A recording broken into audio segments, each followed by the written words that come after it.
খবর কর্মস্থলে ফিরতে না পারায় চোখে মুখে অনিশ্চয়তা সৌদি প্রবাসীদের। অনেকেরই ভিসা আর আকামার মেয়াদ শেষ হলে নতুন ভিসা করেই সৌদি আরবে যেতে হবে পররাষ্ট্র মন্ত্রণালয়ের এমন বক্তব্যে এখন বিপাকে তারা। গ্রুপটা বুঝতেছি না, এটা আমরা আজকে 4-5 দিন ধরে ঘুরতেছি, এখন একরকম পরে আরেক রকম বলে। এখান থেকে সেখানে ছুটছেন সৌদি প্রবাসীরা, কিন্তু মিলছে না সমাধান। টিকিটের অনিশ্চয়তার পর এবার নতুন বাধা। অনেকের ভিসার মেয়াদ ও আকামা দুটোই শেষ, আবার কারো কারো ভিসার মেয়াদ শেষ হবে বুধবার। আমার ভিসার মেয়াদ আছে, তাদের ভিসার মেয়াদ আছে, তাদেরকে ঢুকাও, সিরিয়াল মেইনটেইন করুক। উপায় নেই কারো, তাই সৌদি প্রবাসীরা অবস্থান নিয়েছেন পররাষ্ট্র মন্ত্রণালয়ের সামনে সকাল থেকে। জানিয়েছেন ভিসার মেয়াদ বাড়ানোর দাবি। আমরা সৌদিতেও যোগাযোগ করছি, কপিলের সঙ্গে যোগাযোগ করছি, ওনারা বলছে যে এটা আমাদের সমস্যা না, এটা তোমাদের দেশের সমস্যা।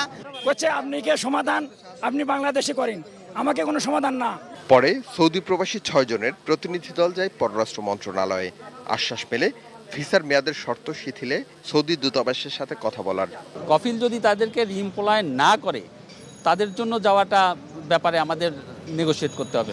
ভিসার মেয়াদ তো অটো বাড়ার কোনো সুযোগ নেই, কারণ আপনার ইমিগ্রেশন সিস্টেমেই তো ওইটা ভিসা এক্সপায়ার দেখাবে। যাদের ভিসা নাই তারা আবার নতুন করে ভিসা করে নিবে।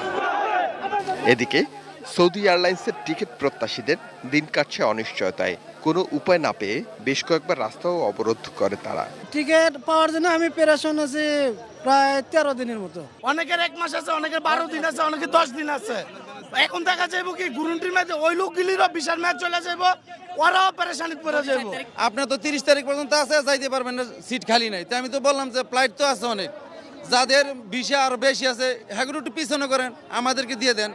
স্বপ্ন ভাঙা এই মানুষগুলোর ভরসা এখন শুধু প্রধানমন্ত্রী। তার প্রত্যক্ষ হস্তক্ষেপে এই সমস্যার সমাধান হবে বলে বিশ্বাস তাদের। মাননীয় সরকার যদি এটা কিছু একটু দেখে তাহলে ব্যাপারটা, তাহলে আমরা একটু সহজ হইতাম বা আমরা যাইতে পারতাম। তাই আমাদের একটা অনুরোধ সরকারের কাছে, যেটা 24 দিন বাড়াই দেওয়ার কথা ছিল, এটা অটোমেটিক আগে যেমন দিয়েছে সেই রকম করে যদি বাড়াই দেয়।